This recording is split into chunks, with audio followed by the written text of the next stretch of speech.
Hello, everybody. My name is Jeff.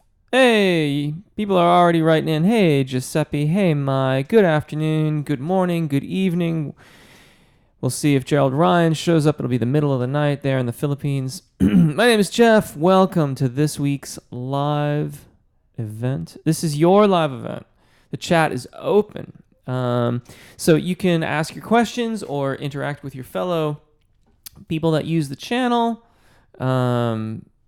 That's pretty much it. Hello, Natasha. Welcome. Yeah, not much to say, really. Live event 61. Thank you if you're a subscriber. I truly appreciate it. If you're not yet, I hope that you'll consider doing so. Hello, Veda. Please feel free to correct my pronunciation. Welcome. That's not a user ID I recognize. So welcome. Hello, Heidi. Always nice to see you pop up. Welcome. Hey, Jeff. Good afternoon. Tadeus, hello. Karina, hello. JC's Reading Ray, good afternoon to you. Hey, everybody. Excellent. It's like a family dinner. Everyone's showing up at the table. Polite Pancake, hello. Robret, good afternoon. Good to see you. Likewise, nice to see you pop up. It's your live event, so feel free to chime in with your questions. Hello, AJ121. Welcome. And the AJ121 says hello to all the rest of you there. Unlikely source. Under pressure. Especially the onset and conclusion of that siren-like why. You know what? Honestly, I'd have to go listen to that. I haven't listened to that in a while. The one that I've seen, the Queen tune that I've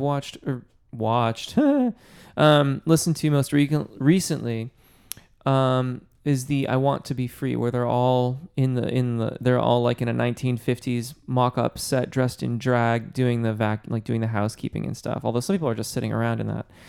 I'd have to listen to that, but I will. And I can chime in more on that. In general, and I want to hear what he is doing and the range of it as well. So, I mean, ultimately we want clean attacks. So that means being prepared before the tonal onset. If there's a glottal attack, then my advice to you is to practice it without the glottal attack first, and then see how little of it you can use and still get the effect you want. It's when you've got a singer that uses glottal attacks habitually, and I'm not saying that's you, but I'm sort of waxing philosophical about glottal attacks now for a moment here. When you get accustomed to glottal attacks, you can miss the feeling of the crispness of the articulation. But when you really have a good, balanced tonal onset, it sounds way better than a glottal attack because it doesn't have that that poppiness to it. Giuseppe, can I talk about a neutral larynx? Sure. Most contemporary vocal methods require or suggest a neutral larynx. I believe there is historical precedence for one old French school of vocal pedagogy that indicated a high larynx was good. I don't know all the intricacies of that method, so there may be some merits to it. I don't know. But most contemporary schools of thought want the larynx to be in a neutral or lowered position. It is commonly thought that the larynx controls pitch. It does not. It controls airflow over the vocal fold, and the height of it is controlling the aperture. So when you keep it neutral, you're enabling your ability to keep consistent, steady airflow, or slightly increasing as you ascend in tessitura, as you get higher in pitch. The thing about keeping the larynx neutral is that in the initial stages, if you have the habit of lifting the larynx as you ascend, then it will initially feel like you are depressing it, like you are keeping it quite low, even though it's only remaining neutral. That feeling, that sensation will persist for quite some time. So it'll feel like you're lowering it, but really what you're just doing is keeping it neutral. Ideally, ultimately, the goal is to have the larynx remain in its neutral position as a result of the musculature not being engaged. That takes some time to become habit. But when you do arrive at that, that's usually when you start seeing a very natural sounding vibrato emerge as well, because you're allowing this interplay between the musculature around the vocal fold as well as the subglottic pressure, the airflow underneath it. I could probably go on a lot further with talking about the larynx, but that's a fairly concise view from 35,000 feet, if you understand what I mean. A good overview in a very short period of time. I saw Karina say hello there, 1 a.m. in Hong Kong, burning the midnight oil. Awesome. Thank you for joining us, Karina. AJ121, Jeff, what are your tips for performing a song? That's next week's video. It's like you read my mind. Although actually, I guess I did tweet that out yesterday, didn't I? I don't know if you see my I hesitate to call it a Twitter feed because I don't like the notion of like digital stuff feeding us. It sounds all too much like we've become the embodiment of Pac-Man in the 21st century. But if I must, I did tweet that out yesterday, I think it was, or the day before. I'm pretty sure it was yesterday. In short, the greatest asset for your audition, and I realize this is perhaps not entirely helpful, is your daily practice. If you are practicing every day and pursuing greater and greater aptitude as a vocalist, then you are, in essence, preparing for the audition that you are unaware of as yet. That is our greatest asset. That and taking good care of yourself and your instrument, which is, of course, your body as a vocalist. Getting beyond that, I talk about 3 very crucial tips, and I go into them in depth in the video. I'll give them to you here in a very brief format. One is guidelines. So know all of the guidelines. Ask all the questions you can ask about the guidelines until you have satisfied all the answers. For example, do you need an accompanist for your audition? If you need, and does that mean, like, do you need a live accompanist? If you need a live accompanist, do you need to provide your own? Or will one be provided for you? If one is provided for you, then do you have an audition or do you have a rehearsal with them before your audition? If you do, when is it? If you don't, can you pay extra to get one? Or is that not fair or whatever? Ask the questions until you can't ask any more questions, until you are satisfied. After you've done the audition, you'll realize all the questions that you didn't ask, that you didn't know to ask. Hence the phrase, we don't know what we don't know. That gets tossed around a little bit. And it sounds kind of cliche and sort of snitty, like it's a dismissal of things. But I think that there are times when that's quite appropriate. Guidelines is one. I forgot to tick them off in the video. So I say number 1, and then I don't ever say number 2 and number 3, but I mark them in the annotations. Number 2 is how you prepare your audition piece. And it is, in principle, identify the difficult section. Don't waste your time singing all the stuff that is easy for you. I'm not suggesting you don't practice it. By all means, practice it. But identify the challenging part and do all of the special stuff that we do when we have things that we are challenged by. And that means going through it with a lip trill, going through it with a solid vowel, going through it with vowels only, then putting the lyrics back in, and then expanding it so that you get the lead into it and the exit from that difficult section, making sure that they all support the challenging section. And the third tip that I mentioned, what was the third tip? Or was that the third tip? I have them written down. Hold on a second here. I can't believe I forgot crucial tips, eh? No, they really are. Practice performances. That's why. And this is why we take notes. Practice performance. If you've got enough time before the audition, you can do some practice performances. And in the video, I mentioned like open mics or getting some family around you, things like that.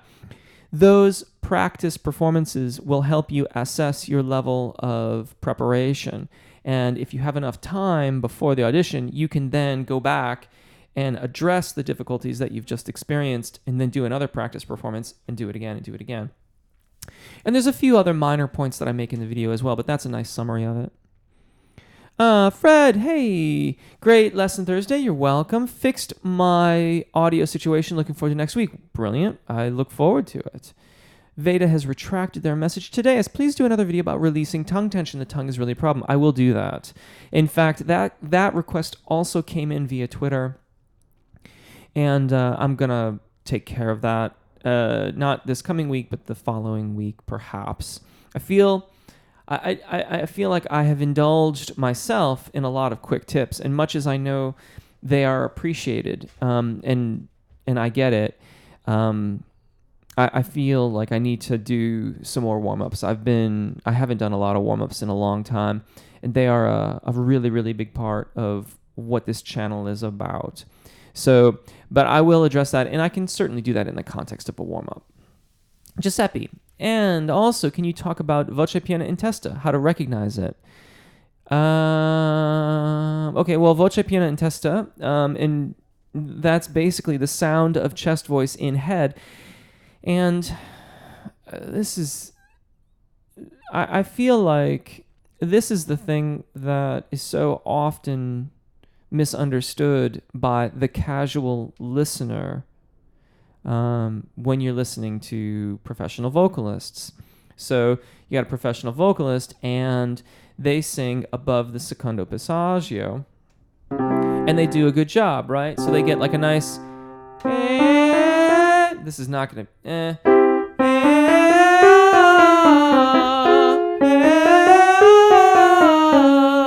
so now the casual listener may say, oh, Jeff's belting.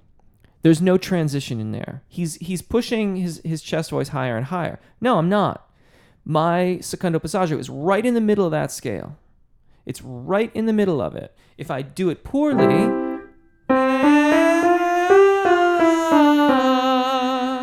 you can hear it.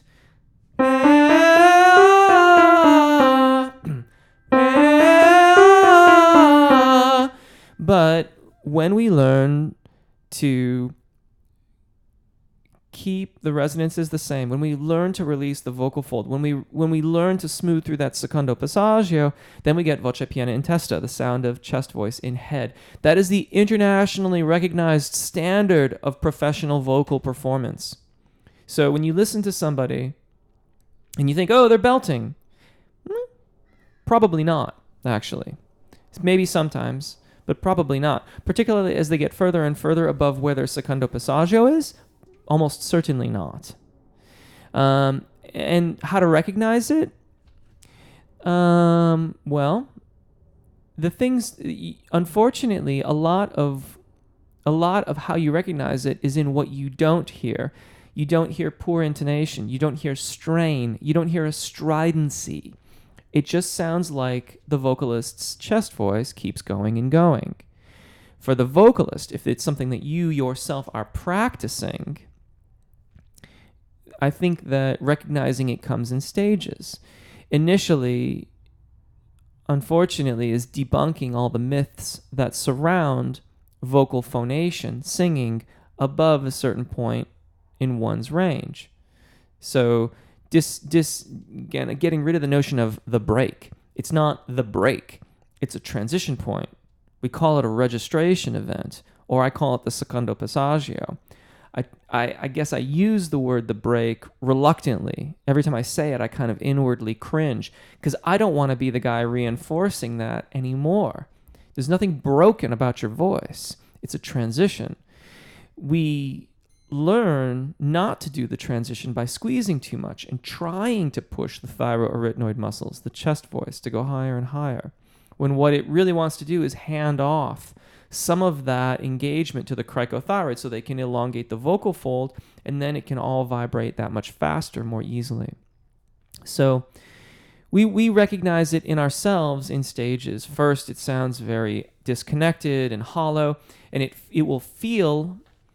one might think it feels like falsetto because of the lightness of it, because it will feel so much less than when you've been squeezing, if you've been squeezing.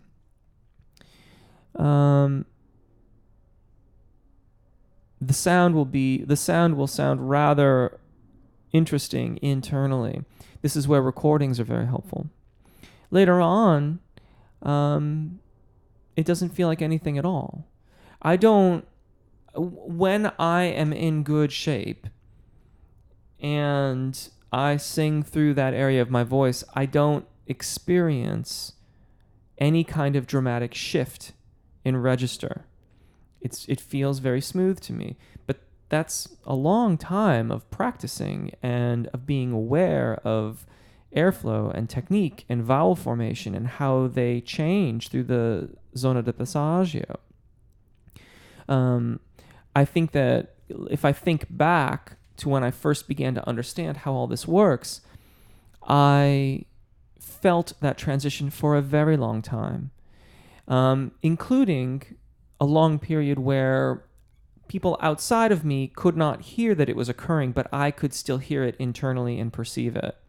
It's only been probably in the past 5 to 6 years where I am kind of, I wouldn't say I'm losing the ability to notice it. I can always notice it. But now when I do it incorrectly, it feels like a gross exaggeration. Like I'm really overshooting what an untrained vocalist might do. It's become incredibly difficult for me to lift my larynx and phonate lately. That again, after 25, 30 odd years of trying to keep my larynx stable or in a neutral to lower position, the habit is really setting in. I hope that helps, Giuseppe. Veda, how can I get rid of cracks between lower and upper register? They are so annoying. Well, okay, temper that annoyance with the fact that you are perhaps making progress. Oops, I lost you here. Where am I?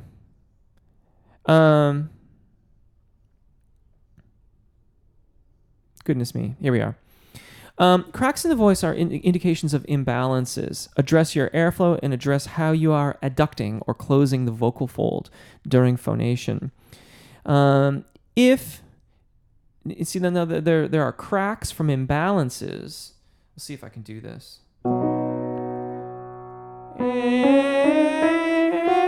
I'm faking it. I can't.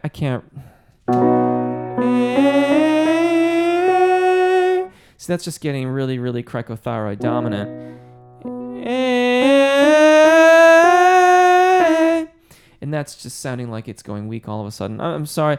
To get a crack that results of an imbalance is usually because you're starting to stay loose, but you don't have quite enough airflow, enough subglottic pressure, airflow beneath the vocal fold.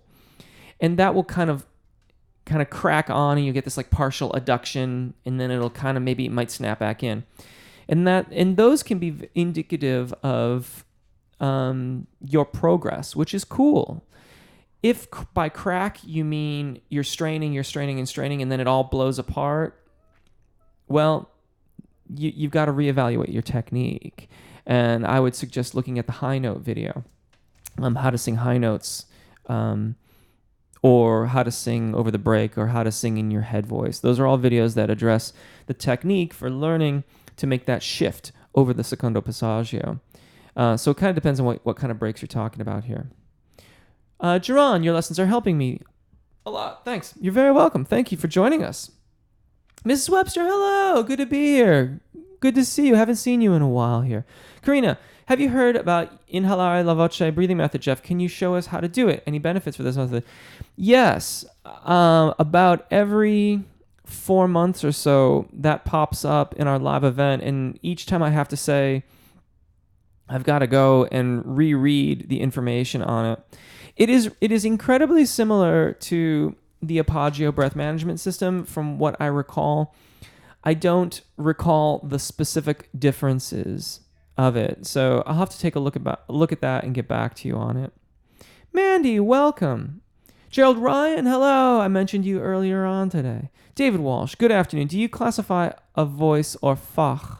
And I'm a little bit uncertain about how to pronounce that. It's German, so should it be like Bach, Fach, or should it be Fasch? I've always heard Fasch before.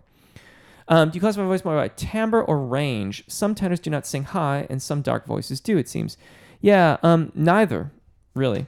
One, I tend to want to make a Fach or Fach determination only after I've worked with a vocalist for quite some time.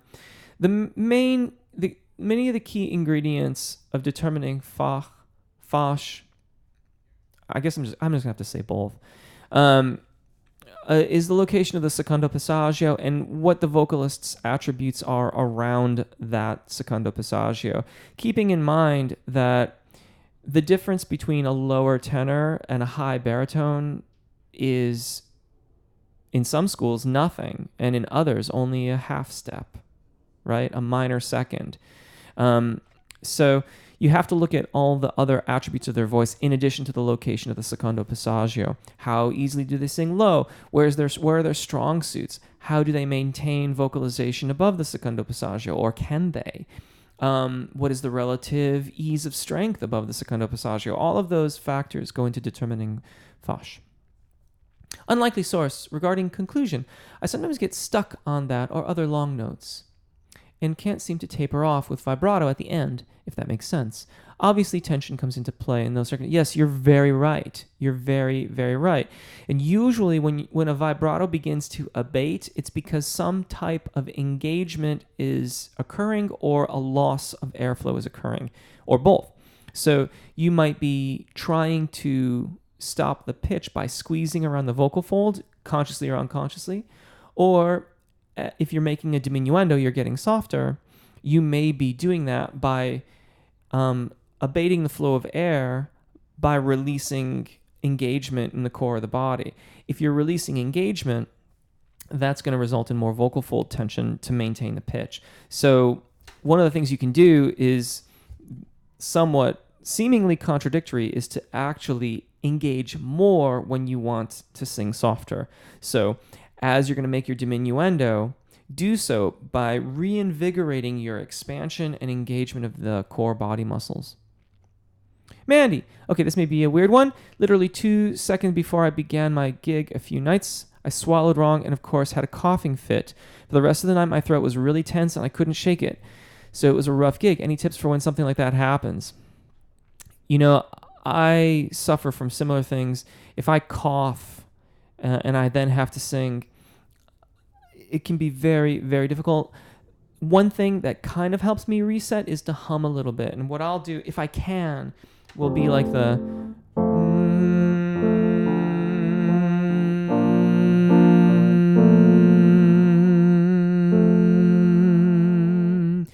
Just a nice little easy to kind of reset my mind, reset my body.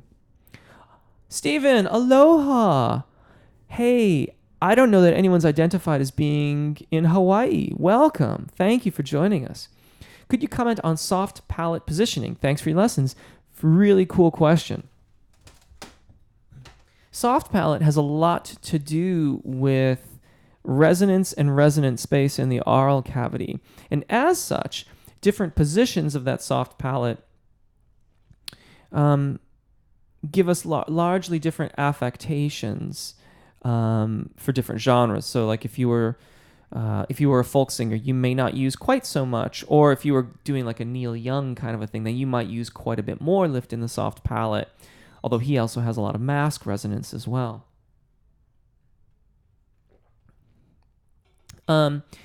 My advice in regards to the soft palate is locate the neutral position first.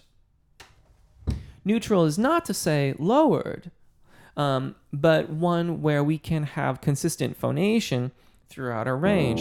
So,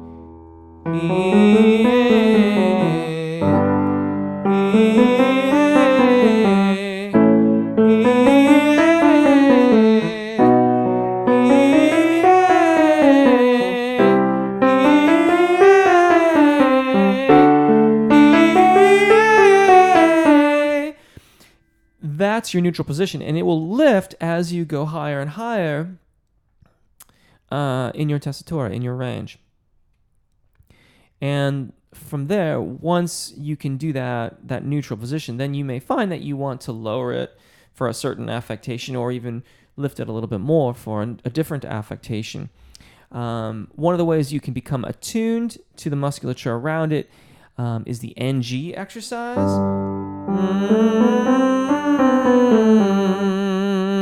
Where you're singing NG. The tongue is actually lifted and it's sending all the air through the nose. Pardon me. And I had another thought before I burped. Oh, the little piggy noise can kind of help you get a sense of those muscles and how they move and how they work. Veda, how to get rid of fear of singing? I'm so terrified singing in front of my parents. I would work my way up to it. I would practice it. So like get in front of a mirror and practice talking to your parents. Practice, what would you say? What would they say in return? Play out the entire conversation. You might do the same thing into a recording device or into a video camera and then watch it back.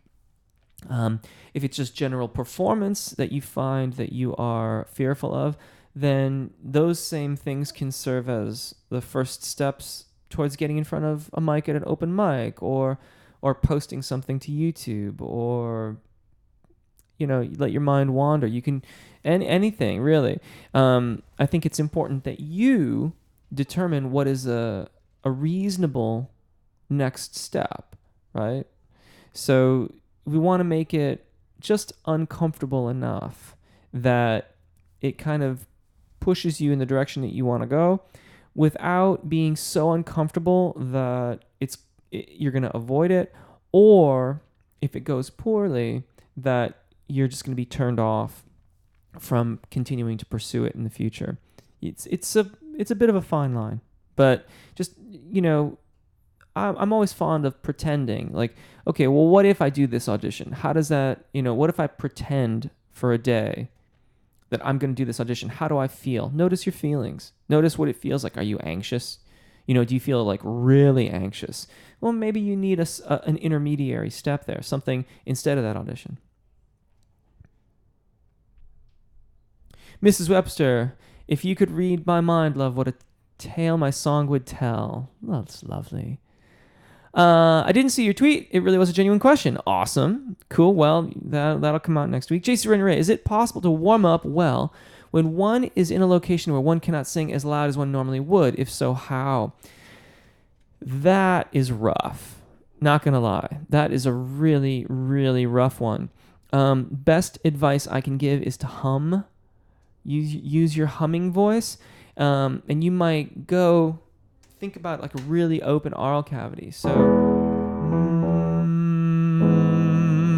keep the jaw a bit lowered and the lips are only just touching. Another thing that you can do is just stick to your thyroarytenoid dominant singing voice, your chest voice in the lower parts of it. But obviously, you're not going to have an opportunity to really assess airflow and vocalizations at or above the secondo passaggio if you're just humming or singing at a low volume or in a range that is typically low volume. That's a very, very difficult one to address. And I don't know if I have any really good advice around it aside from humming and sticking to a range that is naturally not as loud.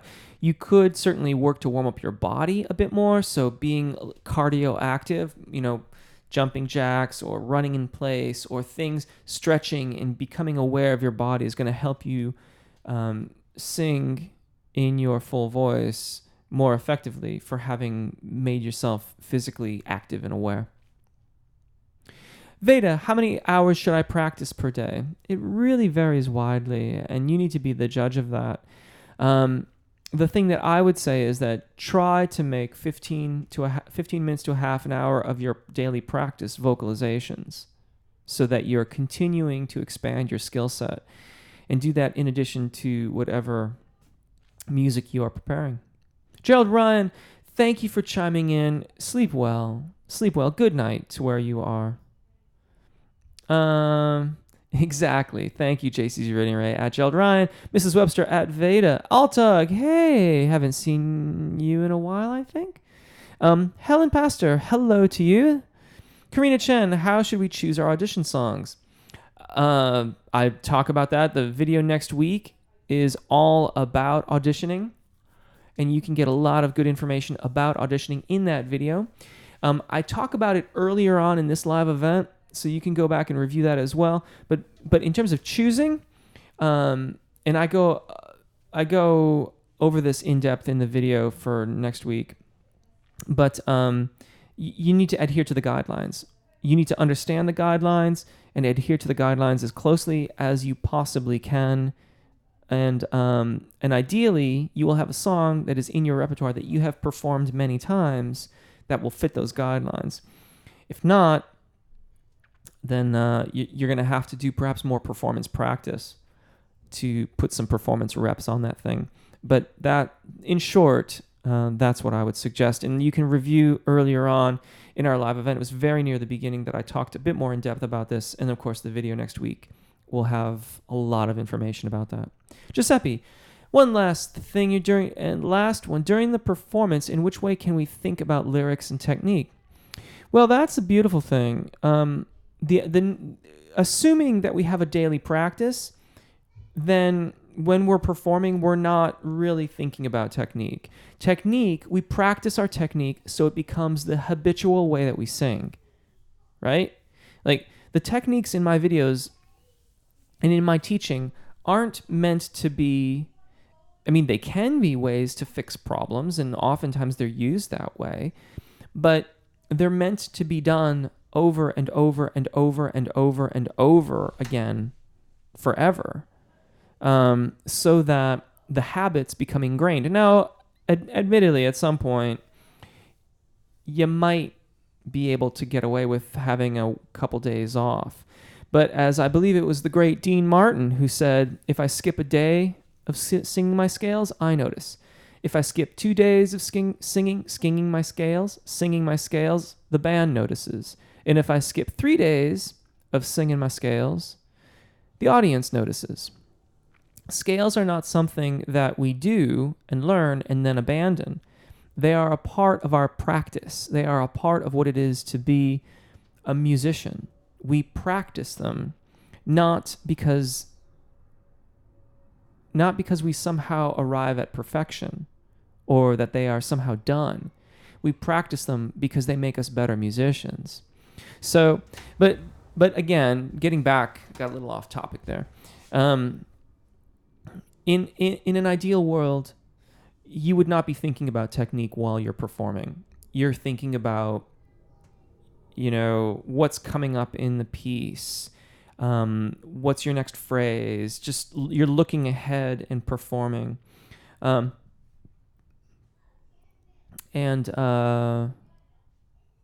if you get into a problem, then your technique helps you quickly assess it, identify it, and rectify it. Technique should also help to abate the mistakes. So if you do make a slight error, either of intonation or the release of a phrase or a tonal onset, the practice of your technique will then allow you to get past that more quickly and get back into singing and performing at a high level. Greg, Jeff, do you have any advice for making low falsetto sound less dopey? I'm struggling to describe how it sounds, but it just sounds a bit odd.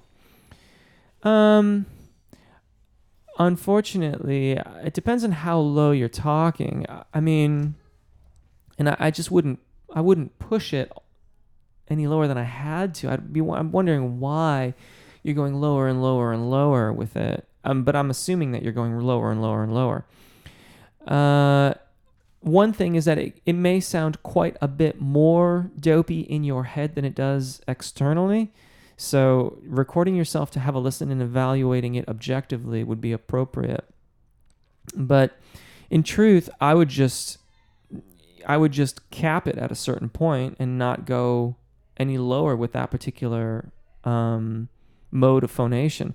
In the same way that there's a point at the bottom of our ranges where if we can go lower, but it starts to sound different. And that's fine if you're okay with that change in timbre. And you may or may not be able to practice and bring that range into into a connected sort of phonation where it sounds like the rest of your range. But at some point, I believe you kind of have usable range and ultimate range. And we keep on working to expand the usable range. But even then, the ultimate range may continue to expand too. It's kind of a never-ending struggle. Yeah. You're welcome, Giuseppe. Alejandro, you listen to the higher, lower notes and choose the one you like most like. Karina Chen, I love your quick tips too. Thank you. I must admit, they're very fun to make. I enjoy making those. I'm very animated in the audition one. Mrs. Webster, I logged in to ask a question, but as usual, it's 1:15 and you've already addressed it. Oh, that's cool. Love this community. We'll stay to visit and hear others' input. Wonderful. Unlikely source. Interestingly, in the live vids I've seen of Freddie doing that song, he doesn't enter the stratosphere but stays in chest voice. Why would you think that would be the case? I'd have to listen to it. And furthermore, just because it sounds like chest voice doesn't mean it is. You know, that's the whole notion of voce piena in testa, which we talked about a little bit earlier. Oh, learned it. Yes, I just mentioned that. Learned a new term. Almost there. So encouraged. Thanks, guys. You're very welcome. Alta, how do classical singers like Gérard Souzet sing their high notes in pianissimo, even with diminuendo? Ridiculous support, like walnut busting support as a beginning. And I'd have to listen to it to maybe chime in more, but at the very least is going to be extremely, extremely good engagement of the support system and excellent, excellent release of the vocal fold so that it doesn't clench up. In short, how do we practice dynamics? Well, the messa di voce exercises. There's a few of those on my channel. Messa di voce exercises, which are long held notes. And in fact, I recommend practicing dynamics in a lot of the videos. One, as you ascend, allow the voice to open and expand a little bit, and as you descend, diminuendo.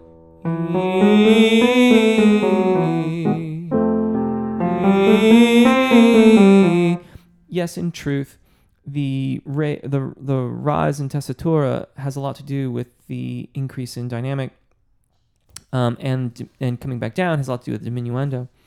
And then on the messa di voce exercises,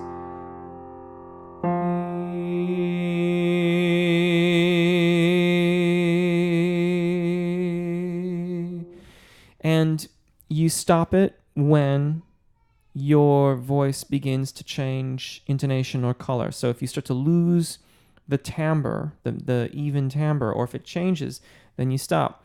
You don't get any louder, you don't get any softer, then you can produce good tone. And you keep on practicing. And in time, those boundaries will expand a little bit for you. It does depend a bit on range too. Helen Pastor, why can we sometimes sing better on some days than others? Well, our bodies are our instruments. That has something to do with it for sure.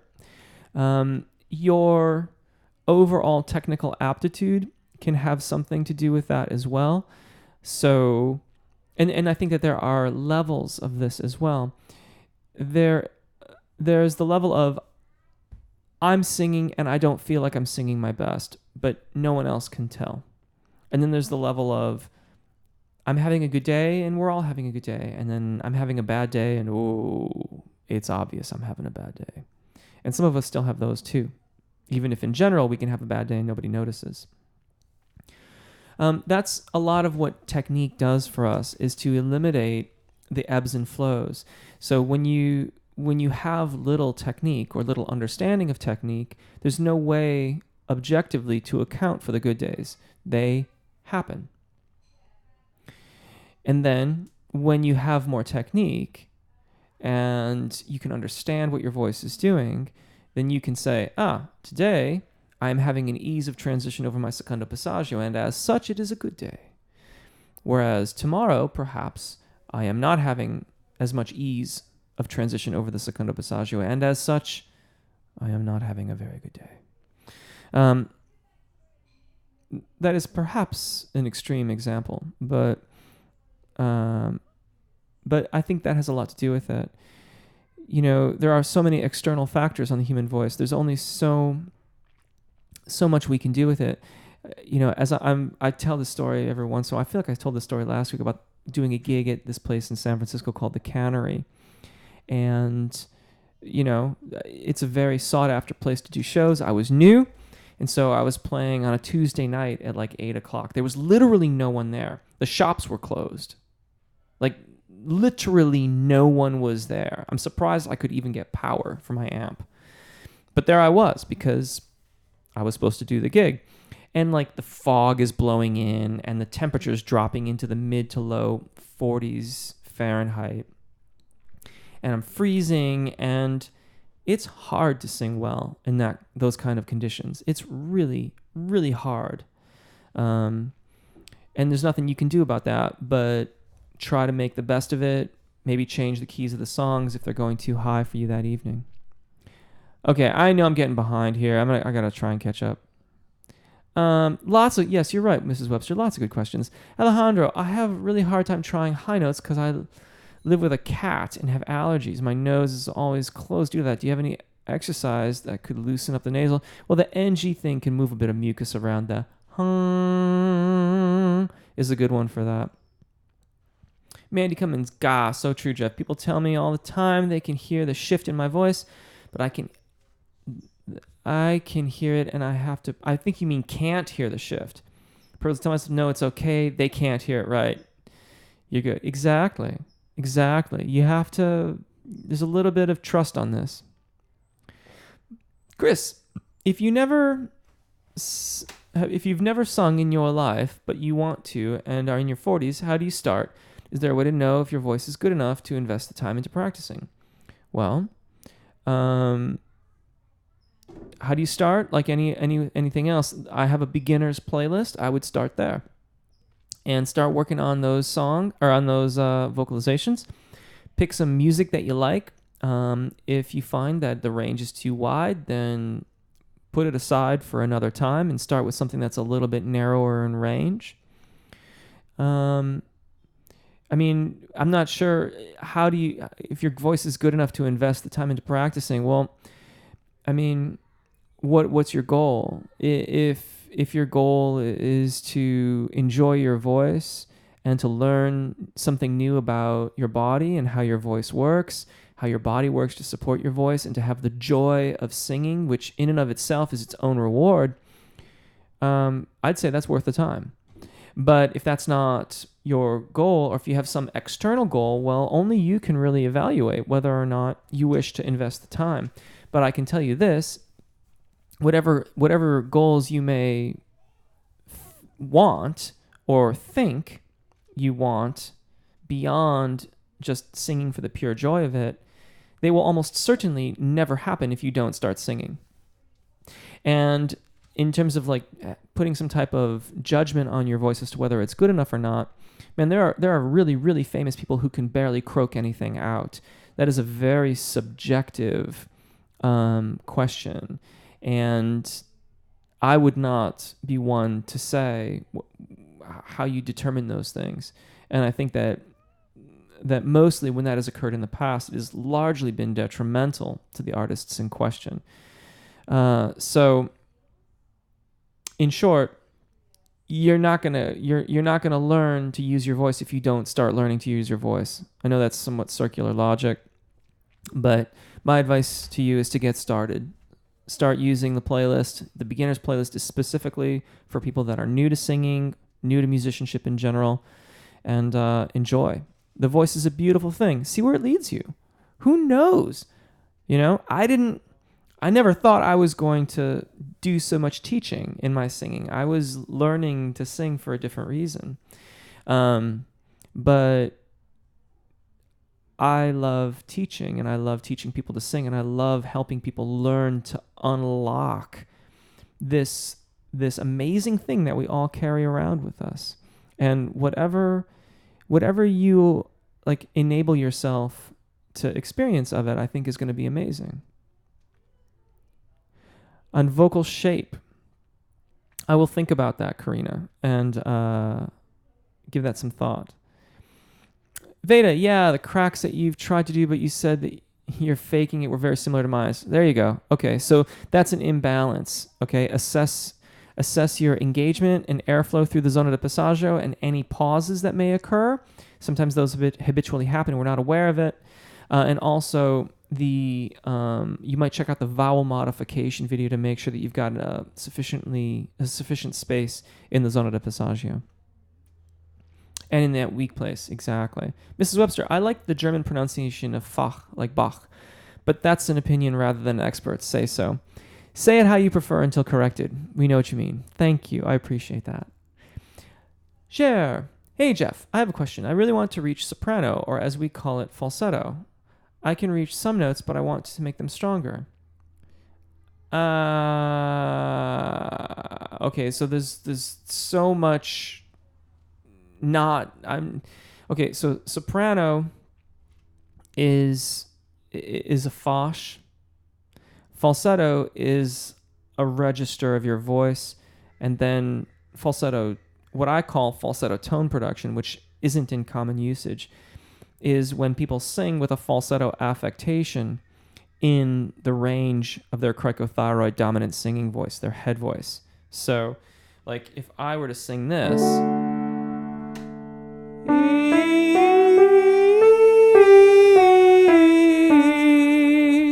where I let that little bit of air kind of squeak over the vowels, that's a falsetto tone production in my head voice. So I would normally sing this,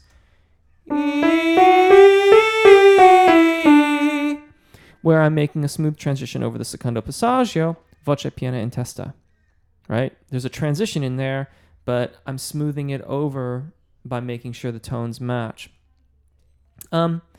If you're abducting, separating the vocal fold in order to create a falsetto tone production, then there's only so much force you're going to use with that, so much volume you're going to create, because you're using a system that's engaged, tense, and leaking air.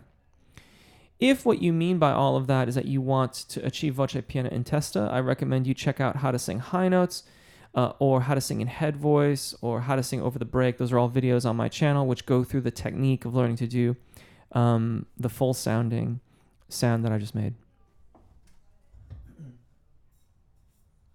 Toma, hello. Rays, I've made a lot of progress with your videos. Awesome. Thank you for watching. Pardon me.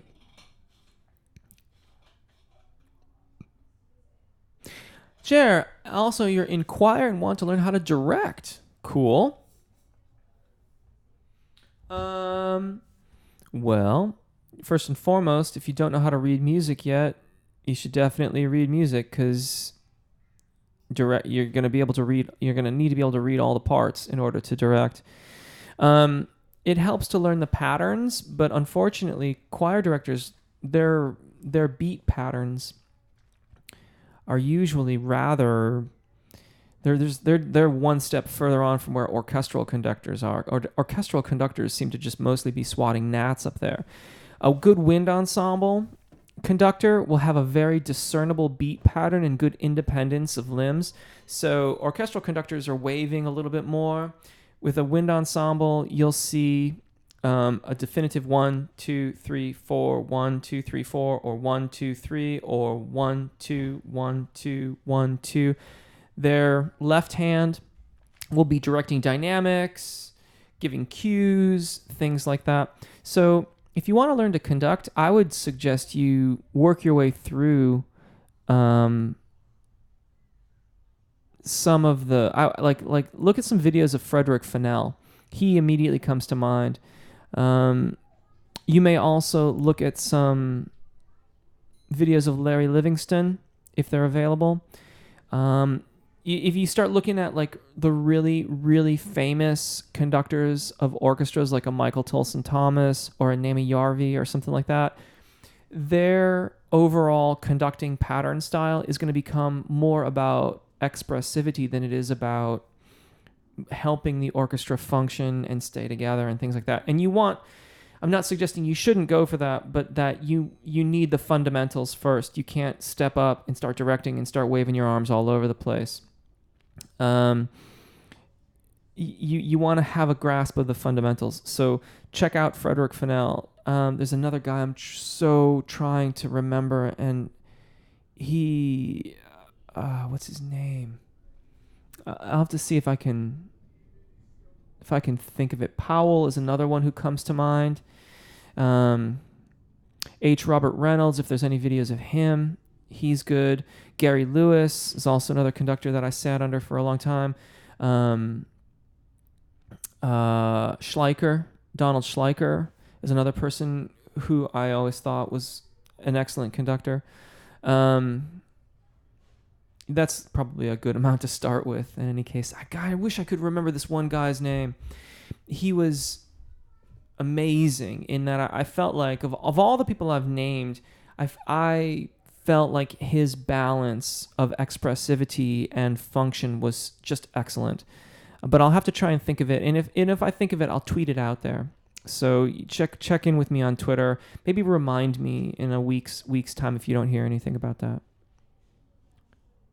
Raise, I can reach E4 in scales, but can't maintain airflow in phrases when I sing over B3.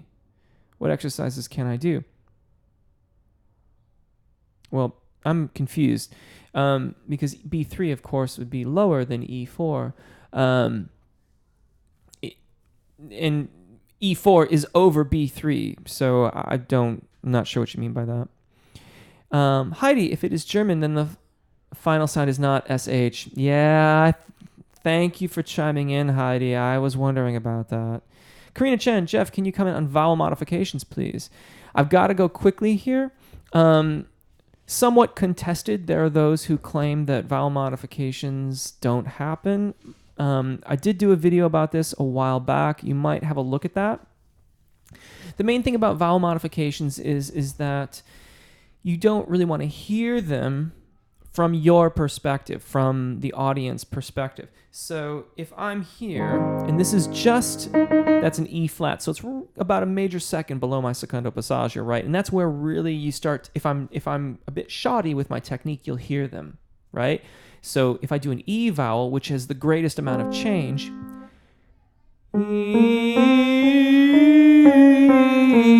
you can obviously hear that I'm changing that. And I'm changing it so much that it's actually making it harder to sing, right?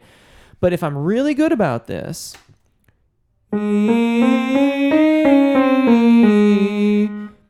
you either don't hear it or you don't notice it.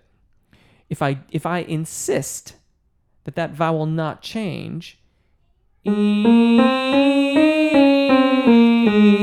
have to increase vocal fold engagement in order to maintain the pitch, and you can clearly hear that it gets squeezy. So I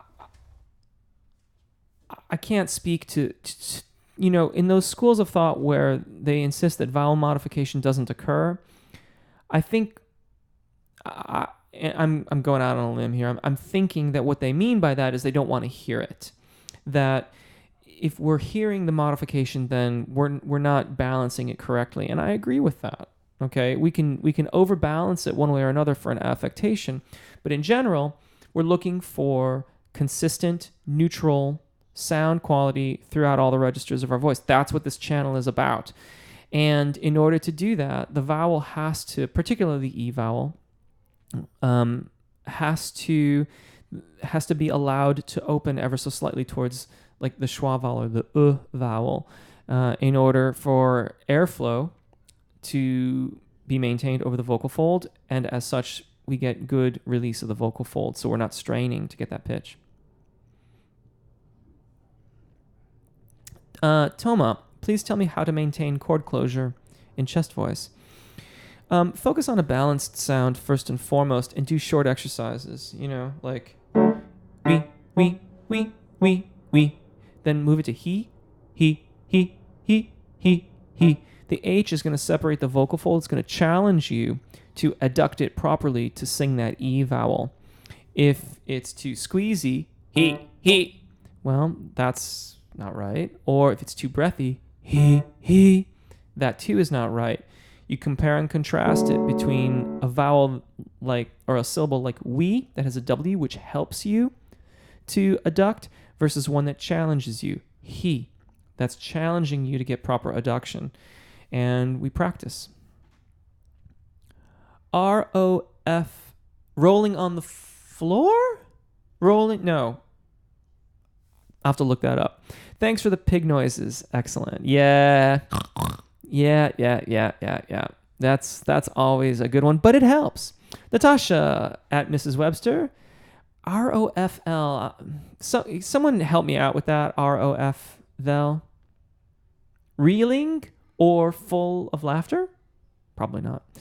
Cephas. Hey, Jeff, sorry to interrupt. You're not interrupting. This is what this is all about. Every day I have a problem with flume. I'm presuming that means phlegm. In the morning, while I start to practice vocals, my voice gets to a very low octave. Unfortunately, you might want to see a GP if that is persistent, like if it's a postnasal drip or something like that, or some type of allergies.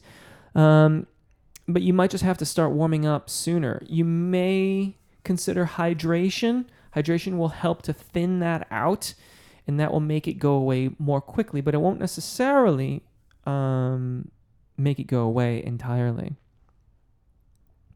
Natasha, you can be the first one. Benny the Bear. Hey, Jeff, love the warm-up videos. My first live stream, I was going to say, I don't recognize your user ID. Welcome. I never know if I should change the keys of songs to make them easier to sing or just work on them in the original key. Thanks for everything. I did a video about that a while ago. You may have a look at that. In short, because I do have to wrap this up. In short, consider the original vocalist and keep in mind that they put it in that key to suit their voice. And if the key doesn't suit your voice, ask yourself if you can move it so that it suits your voice but still maintains the vibe of the tune. So, like specifically, like I'm thinking of like High and Dry as the example I typically choose for this. That song basically skips over Tom York's Secondo Passaggio, the point of transition between chest voice and head voice, or thyroarytenoid dominant singing and cricothyroid dominant singing.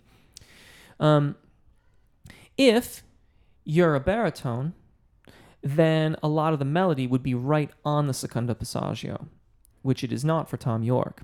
And so, if you moved it down a major second, one, most listeners would have no idea that you made that small of a key shift. And two, it would then fit your voice the way it fits his voice. And then you would actually be able to sound more like him for having changed the key than if you had insisted it stay in the original key. Mandy, I always find my warm-ups most effective, and my performances, therefore, way better, if I do a few minutes of alternating yoga stretches with 30-second planks. Yeah, physical, like warming up your body. Our bodies are our instruments. And physical warming up, like getting your body hot and ready to go, is just as important as singing, I think. Gary, a gay male, will playing a flute help me sing better? Not necessarily. Yeah, and oftentimes voice teachers will have better overall airflow technique, engagement technique than most woodwind players. But, you can try. Giuseppe, these answers are a simple, from my mind. Thank you very much, Jeff. So helpful. You're very welcome, Giuseppe. Robert, do you have any videos to improve intonation? Yes, I did one of those not terribly long ago. I think I did a quick tip talking about intonation. Unlikely source. I don't mean to kvetch, but I've posted numerous recordings to Sequencer with next to no feedback. I'd really like to get some honest critique. Any suggestions on how to realize that? Get a lesson would be the most surefire way to get the kinds of like in real time feedback about things. I moderate Sequencer, but haven't really been that active because I've been very, very busy making videos. As to other people chiming in on your posts, well, that's up to them. It's an open forum. Heidi, sorry, at Unlikely Source, Mrs. Webster, want to make a music meme for the quote about practicing. Miss one. Yes, that would be awesome. If you do, like, post it on Sequencer or send it via Twitter or something like that so I can check it. I mean, not check it, but see it and everything. Bishy, what is the tenor ring or the soprano ring? They're talking about the singer's formant. That's a resonant frequency that we learn to enable. It varies in Fach, between 2 kilohertz and 5 kilohertz.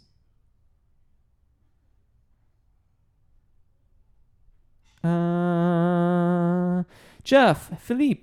Hi, Jeff. Love your videos. They've helped me a lot. Wonderful. I have trouble with tension in the muscles under my chin. Yes. Well, first of all, I did a video on this not long ago. One of the great exercises for that is to put your knuckle into the tongue root and work towards keeping it passive. It takes some practice, but you have to first become aware that it's moving and aware of the musculature there, and then learn to release it. Mrs. Webster, rolling on the floor laughing. Okay, so I was pretty close with that. Okay, everybody, thank you so much. Awesome. Everyone have a wonderful week. Take really good care of your voices. Enjoy singing, and I will see you next time. Thank you. Great session, everybody.